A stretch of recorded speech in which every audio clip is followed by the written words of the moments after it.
Good day everyone, my name is Chari Mie Viola.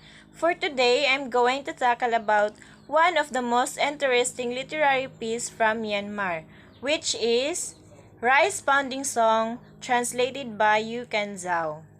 But before that, let us first read the table of content for us to be guided in this discussion.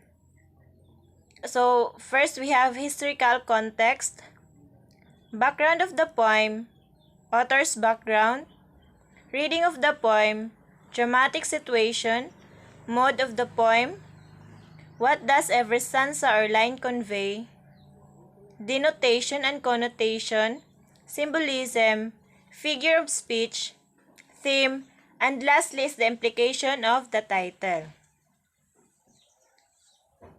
So now let's proceed to historical context.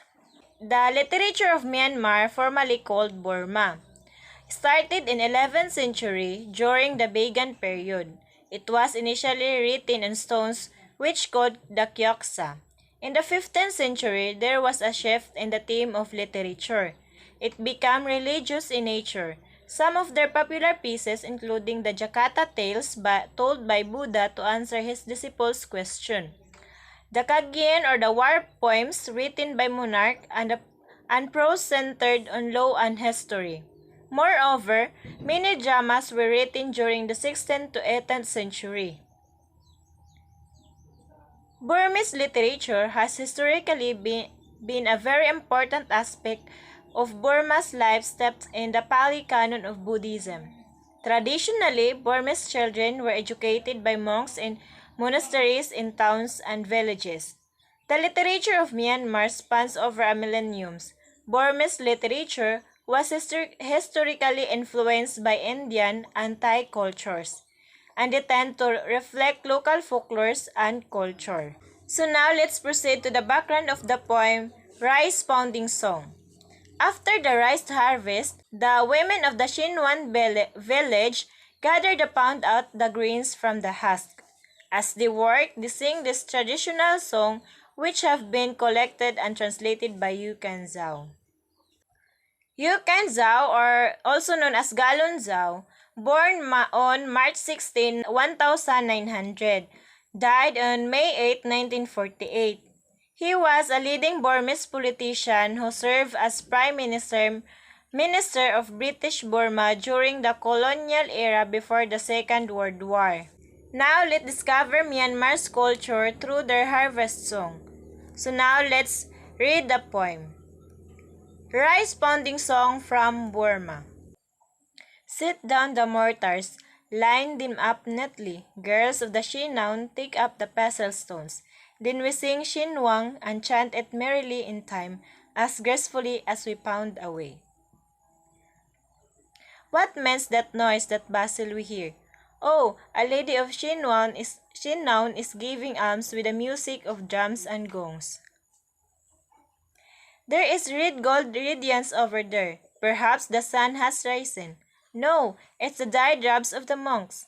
On their rounds, with their begging bowls, come, fill them with alms food. This Grikransha which I planted, isn't it lovely? Tiny buds on slender stem, but if you pluck them before they flower, my plant will wither away, you know? Hey there, maiden at the loom, what clothes are you waving? Oh, need you ask in these teen times? It's cotton coverlet for me. I live in a house of teak, bright at night with torch. It's true my parents are strict, yet if you dare not to come yourself, you can at least send a letter. The poor man is mopping in the house, feeling out of shorts and shaky, because he's short of opium. Very well, Rai. Sell my fine gold earplugs if you must, but make sure you get a good price for them. My handsome brother, a word with you. Before you leave for lower country, if you find a wife there, do not leave her. Bring her to us, we've use for her. She can fetch us water, gather firewood, and pound our rice, oh lots of uses. I've bought a pair of sandals. Such pretty red sandals, but I shan't wear them yet. When you and I are truly wedded, then I shall wear them. So now let's proceed to the dramatic situation. Who is the speaker of the poem? The speaker of the poem is the author and also the Burmese, since they are like sharing the happiness that they feel about pounding the rice that they harvest. Next, to whom does the speaker speaking? To his beloved and also to the fellow Burmese people. Next is what is the situation? The people is like being merry as they all have been blessed to have rice or they got a bountiful harvest. It also gave the situation of the economic condition of the characters and it also described the roles of wives in Myanmar household. Next is mood of the poem. Being merry or happy. As signified in the first stanza, that means that people are happy as they are blessed for having a bountiful harvest. Next is they hopeful, because the speaker of the poem is hoping for a happy outcomes. For example, the line on the rounds with their begging bowls, which signifies ever the monks are in hunger, there comes a rhyme that they can fill their stomach. Next is, what does every stanza or line convey? So in stanza 1 and 4, it is a festive season in Burma for good harvest of krikransha. It is a kind of rice. The characters pound the rice while singing their traditional song, Da Shinwang. During this festive season, monks in red gold dyed robes make round in town to ask for alms, usually foods, with their begging bowls. Next, in stanza 5 to 6, it's described the economic condition of the characters. The woman is rich who lives in a house made from teak. It is a strong hardwood while weaving a elegantly quilted fabric called coverlet. Usually, this bedsheet is used by rich people during the early 19th century. In stanza 7 to 9, I think the man is a servant in stanza 7. His master sarcastically told him to sell the gold earring for his marriage. As in stanza 8, he was told by his sister to bring his future wife to help him in his work. Stanza 9 reveals the wish of the girl to get married to him with the symbol of red sandals. So next is the denotation and connotation. Words red gold radiance and the red sandals. So the denotative meaning of red gold radiance is a rising sun. And the connotative of that is it is the dyed robes of the monks.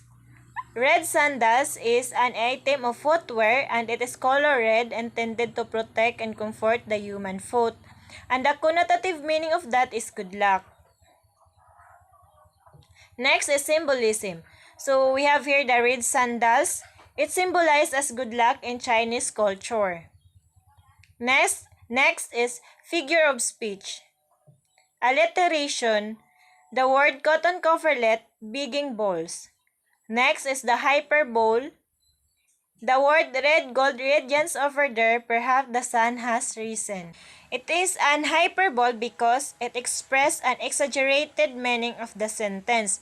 Iya gi-exaggerate niya ang robes sa monks as a rising sun. Next is the repetition. The word sandals is repeated twice. Next is the theme. Men and women are equal.